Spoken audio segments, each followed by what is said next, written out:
Hello मेरे प्यारे students, आप सबका स्वागत है Moralilal GS research centre YouTube channel में। आज मैं आप सभी के लिए लेकर आया बाबू लोग मैथमेटिक्स के ऊपर प्रैक्टिस सेट नंबर 1, जो आने वाला एसएससी सीजीएल 2025 एग्जाम को मद्देनजर रखते हुए आप सभी के लिए लाया गया। प्यारे विद्यार्थी, आशा करता हूँ आप सभी लोग स्वस्थ हो गए। जो मेरे प्यारे विद्यार्थी, जो मेरे प्यारे स्टूडेंट्स चैनल पर नए हैं, कृपया Moralilal GS research centre YouTube channel को सब्सक्राइब कर दीजिएगा और बगल में बैठे बेल आइकन को बढ़िया से दबा दीजिएगा। इसी के साथ अपने बड़े भाई, अपने दोस्त के साथ जुड़े रहिएगा। चलिए आज का पहला क्वेश्चन देख लेते हैं। क्या कहा जा रहा है पहला क्वेश्चन में? The mean proportion of 169 and 144 is SSC CGL का प्रीवियस ईयर क्वेश्चन है प्यारे विद्यार्थी। ऑप्शन 1 में 156 कहा जा रहा है, ऑप्शन 2 में 147 कहा जा रहा है, ऑप्शन 3 में 126 कहा जा रहा है, ऑप्शन 4 में 165 कहा जा रहा है। चलिए क्वेश्चन को हम लोग सॉल्व करते हैं। Mean proportional of 169 and 144 equal to हम लोग क्या लिख सकते हैं फॉर्मूला? इसे हम लोग स्क्वायर रूट कहते हैं। क्या कहते हैं? Square root. कृपया याद रखिएगा प्यारे विद्यार्थी, कोई भी दो नंबर का मीन प्रोपोर्शनल अगर हम लोग को निकालना होता है तो हम लोग को क्या करना होता है? वो दो नंबर को प्रोडक्ट में लिखना होता है और उसका स्क्वायर रूट लेना होता है।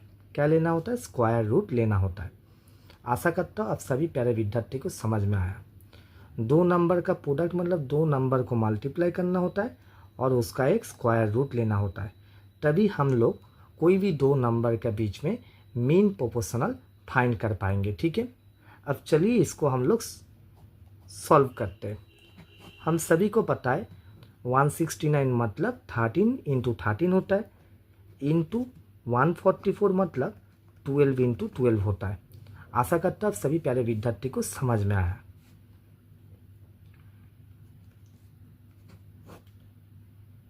थर्टीन इंटू 13 को हम लोग 13 का स्क्वायर भी लिख पाएंगे, इंटू 12 इंटू 12 को हम लोग 12 का स्क्वायर भी लिख पाते हैं।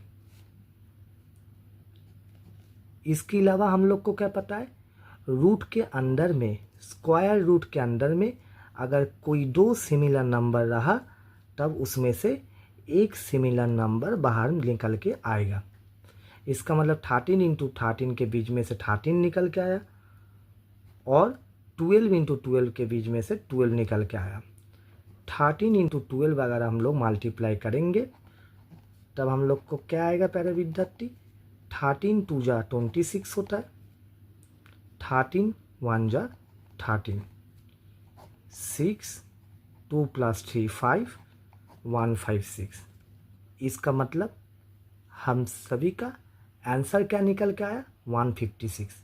कौन सा ऑप्शन सही है? ऑप्शन 1 सही है इस क्वेश्चन के लिए। आशा करता हूँ आप सभी प्यारे विद्यार्थी को समझ में आया। आशा करता हूँ सभी प्यारे विद्यार्थी को समझ में आया। इसीलिए प्यारे विद्यार्थी मैं आप सभी से गुजारिश करता हूँ, कृपया आप सभी लोग 40 तक पहाड़ा याद रखिएगा तथा टेबल याद रखिएगा 40 तक, और 40 तक स्क्वायर वैल्यू याद रखिएगा, और 40 तक स्क्वायर वैल्यू याद रखिएगा। स्क्वायर वैल्यू अगर आप लोग को याद रहेगा तो आप लोग डायरेक्ट 169 के जगह में 13 स्क्वायर लिख पाते, 144 के जगह में 12 स्क्वायर लिख पाते। जो नेक्स्ट लाइन पे हम लोग को निकल के आ जाता है 13 स्क्वायर मतलब 13 और 12 स्क्वायर मतलब 12, 13 गुना 12 मतलब 156। आशा करता हूँ आप सभी प्यारे विद्यार्थी को समझ में आया है। अगर समझा पा रहा हो प्यारे विद्यार्थी तो वीडियो को थोड़ा लाइक शेयर कर दीजिएगा, अपना दोस्तों यारों के साथ वीडियो को साझा कर लीजिएगा, फेसबुक व्हाट्सएप इंस्टाग्राम टेलीग्राम जहाँ पर सहूलियत हो सके। जो मेरे प्यारे विद्यार्थी, जो मेरे प्यारे स्टूडेंट चैनल पे नए हैं, कृपया Moralilal GS research centre YouTube channel को सब्सक्राइब कर लीजिएगा और बगल में बैठे बेल आइकन को बढ़िया से दबा दीजिएगा। इसी के साथ अपने बड़े भाई, अपने दोस्त के साथ जुड़े रहिएगा। चलिए प्यारे विद्यार्थी नेक्स्ट क्वेश्चन देख लेते हैं। क्या कहा जा रहा है नेक्स्ट क्वेश्चन पे? The length and breadth of a rectangle are increased by 8% and 5% respectively by how much percentage will the area of the rectangle increase question mark. SSC CGL में आया हुआ बहुत ही बेहतरीन एक सवाल है, प्रीवियस ईयर क्वेश्चन है। ऑप्शन 1 में 13.4% कहा जा रहा है, ऑप्शन 2 में 15.4% कहा जा रहा है, ऑप्शन 3 में 12.4% कहा जा रहा है, ऑप्शन 4 में 16.4% कहा जा रहा है। चलिए इस क्वेश्चन को हम लोग सॉल्व करते हैं। देखिए मैथमेटिक्स में हर एक क्वेश्चन किसी ना किसी टाइप को दर्शाता है, किसी ना किसी कैटेगरी को दर्शाता है। एक क्वेश्चन एक टाइप क्वेश्चन है, याद रखिएगा प्यारे विद्यार्थी, ठीक है। इस टाइप का कोई भी क्वेश्चन अगर किसी भी परीक्षा में आप लोग को दिखाई दे, चाहे वो एसएससी सीजीएल हो, चाहे वो एसएससी सीएचएसएल हो, चाहे वो एसएससी जीडी हो, चाहे वो एसएससी एमटीएस हो, एसएससी सीपीओ, एसएससी स्टेनो हो, Delhi police constable, Delhi police head constable, कोई भी गवर्नमेंट कॉम्पिटिटिव एग्जाम में अगर इस तरह का क्वेश्चन आप लोग को दिया जाए, इस तरह का क्वेश्चन को सॉल्व करने के लिए मैं आज आप सभी के साथ एक अचूक फॉर्मूला साझा करने जा रहा हूँ। चाहे वैल्यू कुछ भी दिया जाए, चाहे वो 8% हो, चाहे वो 5% हो, चाहे वो 10% हो, चाहे वो 20% हो, यही क्वेश्चन आप लोग को किसी भी परीक्षा में दिया जा सकता है। इसीलिए मैं आप सभी से रिक्वेस्ट कर रहा हूँ, इस क्वेश्चन में जो मैं साझा करूँगा फॉर्मूला, उसको आप लोग कृपया याद रखिएगा, ठीक है। और कैलकुलेशन को अपना दुरुस्त कीजिएगा। कैलकुलेशन को दुरुस्त करने के लिए हम लोग को क्या करना पड़ता है, पहाड़ा पढ़ना होगा, पहाड़ा को याद रखना होगा। कितना तक, एटलीस्ट 30 तक पहाड़ा को, 30 तक टेबल को याद रखिएगा, 40 तक स्क्वायर वैल्यू को याद रखिएगा। स्क्वायर वैल्यू मतलब 2 का स्क्वायर 4 होता है, 4 का स्क्वायर 16 होता है, 3 का स्क्वायर 9 होता है। ऐसे करके 40 तक स्क्वायर वैल्यू आप लोग को याद रखना होगा प्यारे विद्यार्थी। और जब भी कैलकुलेशन कीजिएगा ध्यान से कीजिएगा, ठीक है। ये सारा कुछ अगर आप लोग दुरुस्त कर लीजिएगा, मेरा आप सभी के ऊपर विश्वास है, आप लोग गणित में तथा मैथमेटिक्स में, मैथ्स में अच्छा अटेम्प्ट करके आ पाओगे किसी भी परीक्षा के लिए।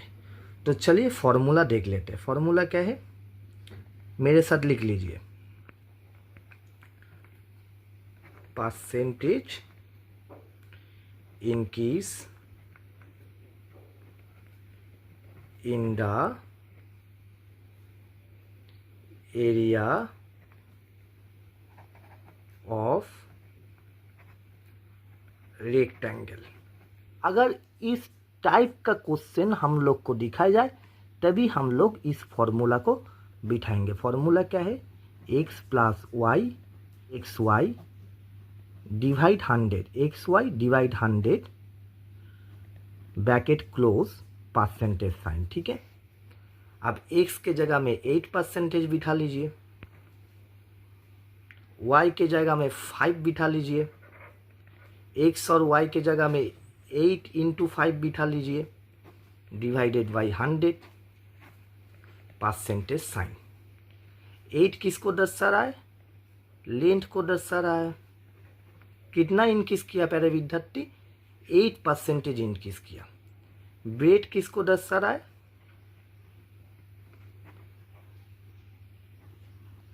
5% को दर्शा रहा है।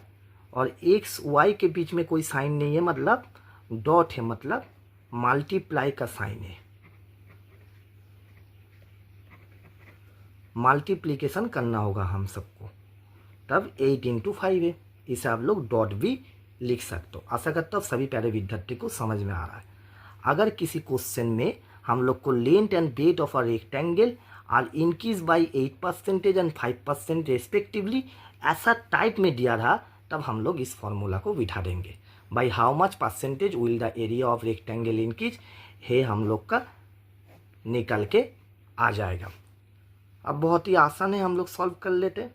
8 + 5 13 होता है, 8 × 5 40 होता है, 40/100, 0 0 कट गया, मतलब 13 + 4/10 हो गया। डेसिमल में कर लेना होगा हम लोग को प्यारे विद्यार्थी। किस में कर लेना है बोलिए, डेसिमल में कर लेना है। 4/10 मतलब 1 के पीछे में एक 0 है, मतलब एक डिजिट आगे जाएगा, तब हम लोग का आंसर क्या आ जाएगा 0.4। आंसर क्या आ जाएगा बोलिए 0.4। कोई कोई इसे 0.4 भी कहते हैं, कोई कोई इसे क्या कहते हैं प्यारे विद्यार्थी 0.4 भी कहते हैं। तब हम लोग क्या करेंगे 13 प्लस 0.4 मतलब क्या हो गया बोलिए 13.4% हम लोग का आंसर हो गया। आशा करता हूँ सभी प्यारे विद्यार्थी को समझ में आया। ऑप्शन 1 हम लोग के लिए सही आंसर है। आशा करता हूँ सभी प्यारे विद्यार्थी को समझ में आया। अगर वीडियो में कहा गया जानकारी अच्छा लगा तो वीडियो को थोड़ा लाइक शेयर कर दीजिएगा। अपना दोस्तों यारों के साथ वीडियो को दबा के साझा कर लीजिएगा। फेसबुक, व्हाट्सअप, इंस्टाग्राम, टेलीग्राम जहाँ पर सहूलियत हो सके। जो मेरे प्यारे विद्यार्थी, जो मेरे प्यारे स्टूडेंट चैनल पे नए हैं, कृपया Murlilal GS research centre YouTube channel को सब्सक्राइब कर लीजिएगा और बगल में बैठे बेल आइकन को बढ़िया से दबा दीजिएगा। इसी के साथ अपने बड़े भाई, अपने दोस्त के साथ जुड़े रहिएगा। धन्यवाद बाबू लोग, मिलते हैं नेक्स्ट वीडियो पे।